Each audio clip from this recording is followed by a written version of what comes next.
Well, a field project coming on again. Happens every other day pretty much. So I've got some clay and I want to make an oil lamp. One of my favorite commenters, this one guy asked for an oil lamp and I thought about it. I thought, well, how could I do that? Would that be handy to have out here? And yeah, I think it would be handy. So what we're going to do first is, oh, look down here. I am making a little coil and then pressing that coil together. I use a little water to kind of help seal it together, and I want to be really careful that there are no air bubbles in the clay, and that's why it's good to use the coil technique. And so I'm just going to keep building up around it. I'm going to work, honestly, it's super hot out here today. It's just, I think it's the humidity. So I'm going to do a lot of the work inside, but let me show you some of my tools. I found this tool at the grocery store. You know where you put your hand through the handle in the milk jug? These were stuck inside the milk jugs, and I thought, wow, that's the perfect tool for scoring my clay.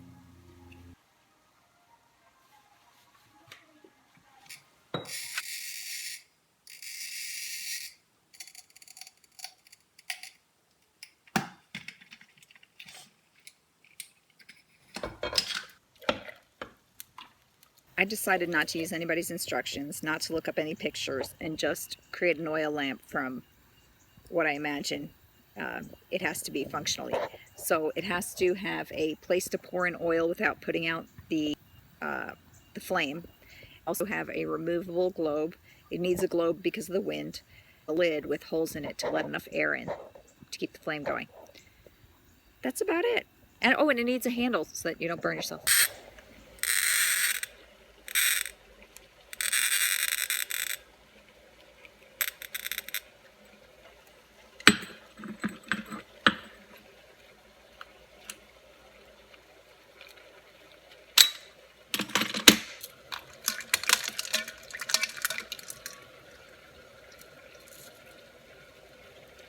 We have a winner! Yeah, it's perfect.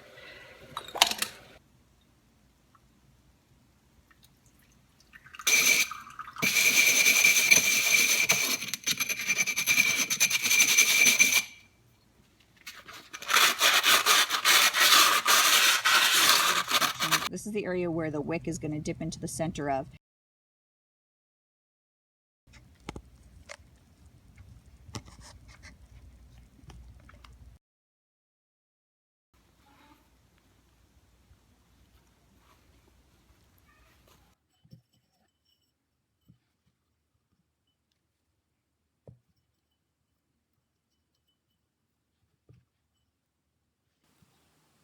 Will you still love me when I'm no longer young and beautiful? I know you will, I know you will, I know you will.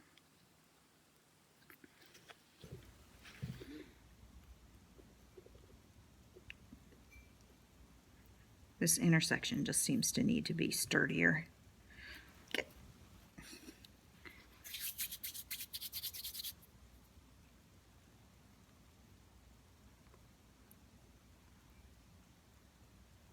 If you got big fingers, you're going to have to build a larger one.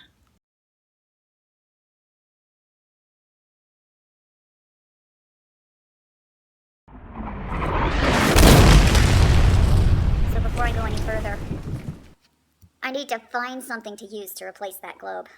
So, off I go, because while this is still wet, I can change the design to fit a different size jar.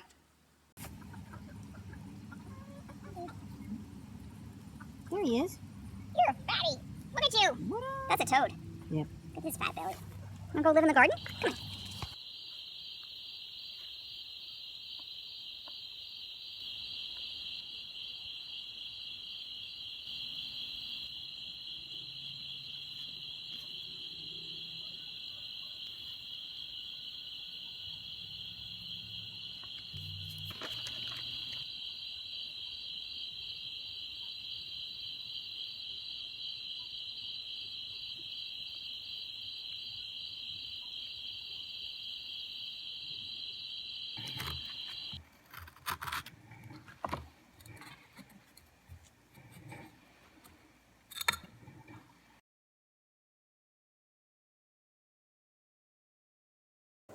I wanted to test out the oil lamp before firing it, and I noticed that it had shrunk some, so I had to scrape out some extra clay, and if I fire it, it might shrink more and it won't fit my globe. So what I'm doing is I'm adding some soft wax that I had left over in the bottom of a candle.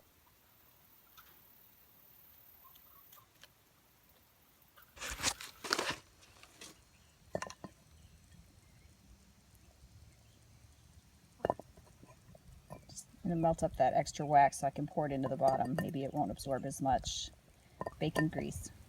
I'll put a link to how to make this rocket stove in the video. Probably in the eye circled up in the upper right hand corner. I'm going to test this yarn from the drop spindle project. Where's my knife? Okay, so this is cotton and yucca, but you can make your wick out of, you know, whatever you got, I guess. Little piece of yarn, cotton yarn, never nylon, and I grew the cotton and the yucca. The yucca's here wild. It's bacon grease. I'm pouring it into that reservoir. I don't know how much will fit in there. It'll slide in. That was the plan.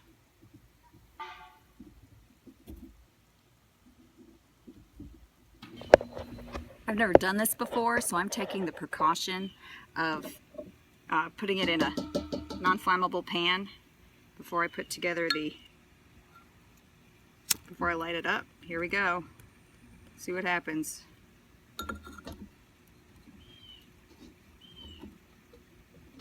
This is the replacement globe. And then, to keep the wind and rain out, we have a lid. Okay, is it lit? I didn't have a cup. Welcome to the Blair Witch Project. Well, actually, we are in Mr. Silversmith's closet. And, well, just in case there was an explosion or something, I wouldn't want to burn up my own clothing. And, you know, stuff. It's not enough light. We need about 10 of these. I think the wind is blowing it out. Let me use two hands. Be right back. Now that doubled over wick, kids, is going to generate enough light. That looks awesome. Hey, if you like this project, please give me a thumbs up and subscribe and comment down below what you'd like me to make next. Thanks. It also works as an effective tea warmer. Kids, don't try this at home. Ask your parents for help.